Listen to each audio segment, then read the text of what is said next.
You go to a party, you see this gorgeous looking woman, and you want to propose to her. In this scenario, she is your customer and you are the product. Now, if things are simple like this, then it's much easier. But in the world, it's not very fair. It's not as simple as we want it to be. Things become complicated when you know that your best friend is also interested about the same girl. And now what is that? Competition. So when you have competition, when you have a customer, when you have a product, you need 4P's magic. What is 4P's magic? It's marketing mix. Product, price, place, promotion. You've already defined what product is. Product is you, the individual.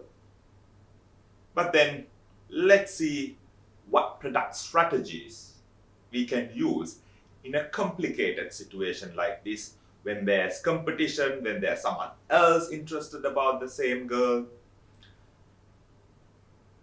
We call it, we need to augment the product. Because the basic core benefit, that's a relationship, or the you or the man, is not going to be good enough in a complicated situation, in a competition. So the core product is there, you. But then what more you need to win this girl, what more strategies? We call it actual product. In actual terms, actual product could be the packaging, the quality, that kind of stuff. Let's talk about mobile phone. You get it in a nice packaging, very attractive packaging. Also, you would say a different quality. Maybe this particular brand is better quality compared to this particular brand. So that's like actual product, what you want as a product. And as an individual, in this particular scenario, the example we're talking about, just you are able to give a relationship to her. She might not say yes because there's competition, there's options for her.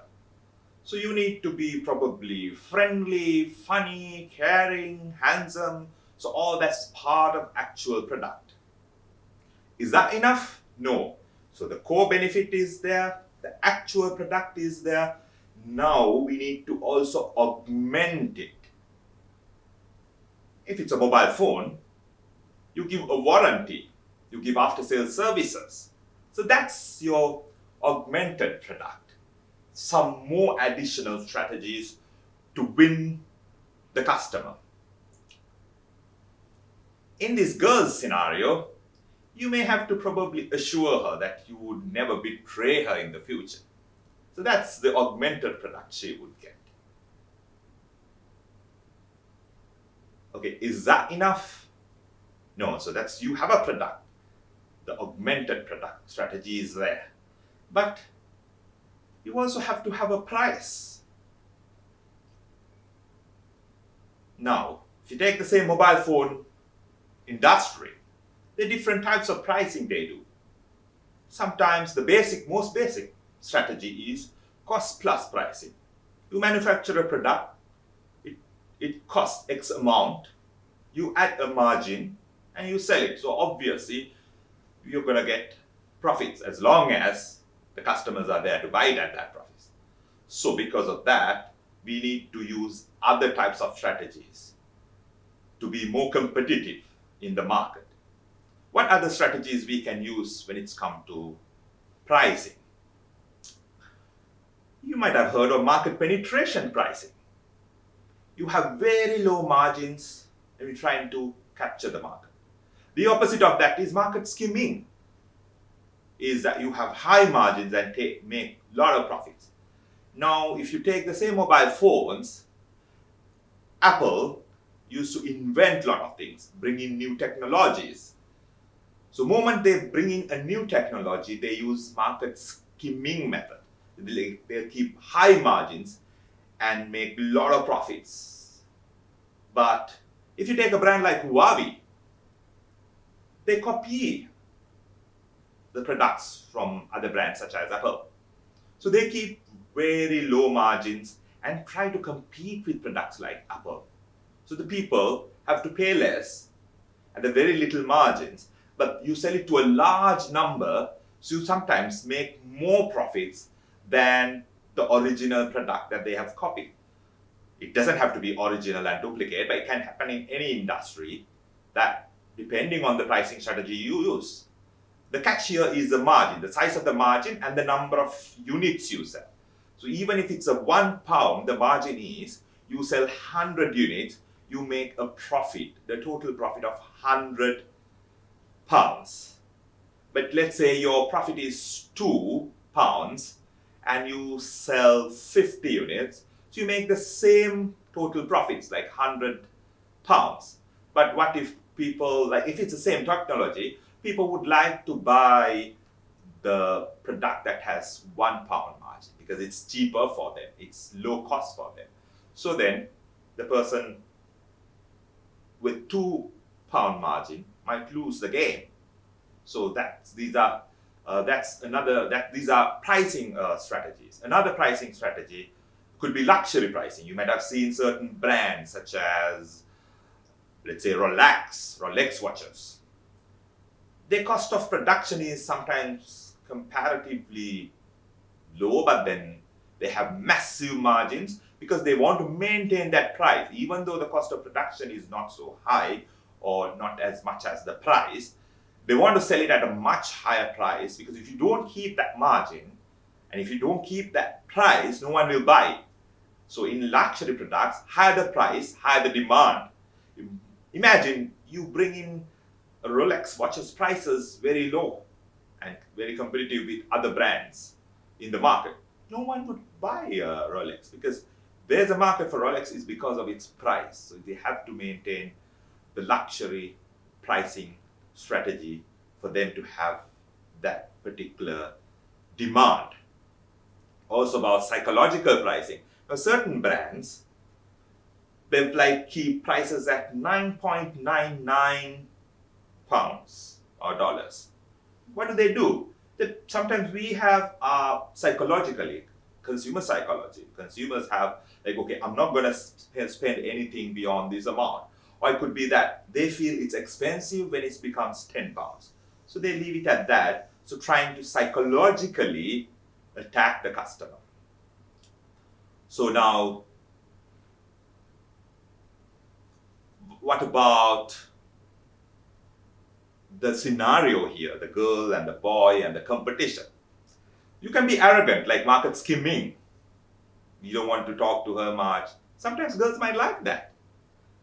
Or maybe your competitor might apply market penetration, that he would go behind and try to talk to her. Sometimes customers might like people who are trying to be very competitive and coming behind. So, or the arrogantness could be like luxury pricing. Some girls might like that. So this is how you change your strategy according to the market demand or the customer needs. Is that enough? No. We have to have a place strategy, or otherwise a distribution strategy. How do we take the customer to, or the product to the customer? It could be through online delivery if it's a software or some soft product. Let's say a computer game or a movie. Or if it's a hard product, you order online but the delivery comes through a delivery man or a third-party delivery company. Let's say it could be food. Uber is delivering food. Or maybe it could be through a distribution channel, own distribution channel. You have your own branch network. Or it could be through wholesalers to retailers like supermarkets or the corner shop, and then to the customer. So how do you take your product to the hands of the customer? Now in this particular scenario, it could be your availability, where the girl and the boy's scenario. Are you available all the time? If you're available all the time, she would love it. If you're not available all the time, she might not like it. It could be the other way around also. It depends on the customer demand. Sometimes the girls might like the boys who are not so available. It could be vice versa if you're talking about a girl, boy, or a boy and a girl. So whoever wants to approach. So that's about distribution. Then the last P is about promotions. Promotion also has its own mix, its own P's and various other things.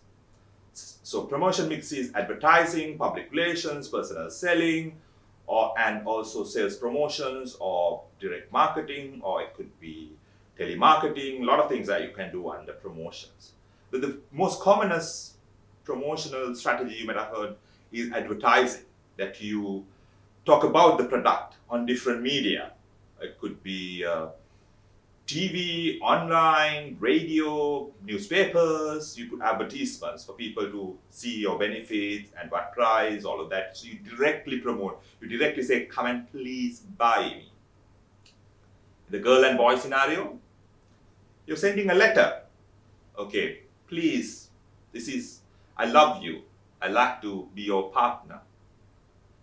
So that's an advertising, okay, and then, okay, these are the benefits you would get after becoming, or you would say, okay, I'm a kind person, I'm a caring person in that letter. So that's your advertisement. So what's public relations? Public relations is that you improve, you make sure that your customer is aware of your goodwill, how reliable you are, how trustworthy you are. So you probably do some CSR, corporate social responsibility work, and do an article on papers, or do a program on TV, or it's an online program, or a video on YouTube. But then you're not promoting your product. You're trying to improve your relationship with your target group. Now, in girl-boy scenario, it could be your social media profile. So you don't tell girl, okay, look here, this is my social media profile, come and please have a relationship with me. But she would search, okay, so this person has this kind of friends, this kind of fun activities, this kind of job, this kind of profile. So your objective in public relations is not directly ask the customer to buy you, but for customer to feel that you're more reliable. This is the character of yours. So that's kind of thing. The next promotional strategy is personal selling. There's someone talking about your product. Now, you see mobile phone manufacturers, sellers sometimes come and talk to you on the road, at home. Okay, look here, this product is this, and then these are the benefits. So that's personal selling. And the girl-boy scenario, maybe you ask another friend to go and approach her and tell, okay, look here, this person is interested about you. Why don't you try him out?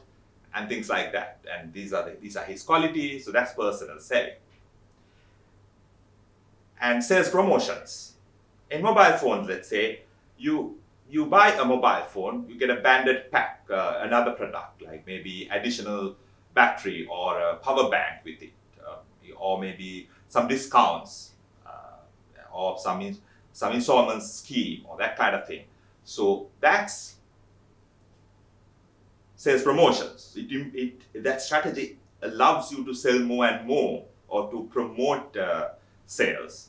In the girl-boy scenario, it could be that she likes you because you tell her, like, okay, if you marry me, or if you have a relationship with me, you get to go in a Mercedes-Benz, or some other luxury car, or maybe a luxury property, a land, a house, or something like that. So with you, the girl is going to get you something else. So you can compete with your friend. The friend might not have that luxury car or the luxury house.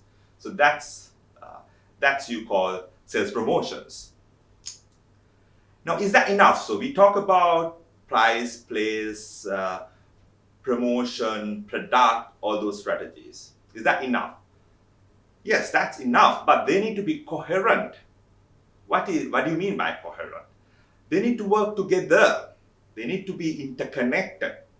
Imagine, in this scenario, you say you're a CEO of a company, to this girl, and then you use a rusted old car to visit her.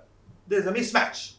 So the distribution strategy and your public relations strategy, there's a mismatch. It has to be connected.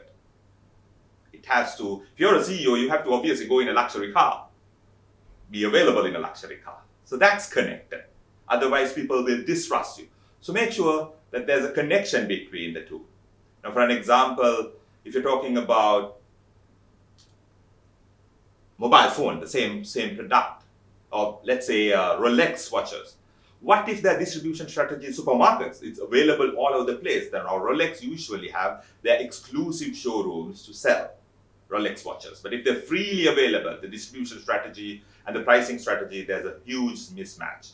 No one will buy it if they're freely available on supermarkets all over the place, and you make a loss at the end of the day. So that's all these product, price, place, promotion strategies need to be coherent, matching with one to the other. So, in your scenario, I wish you apply this coherent marketing mix and win your lifelong partner or the relationship. And in the product scenario, I wish you, if you're planning to market a product, I wish you that you make a lot of profits from your product.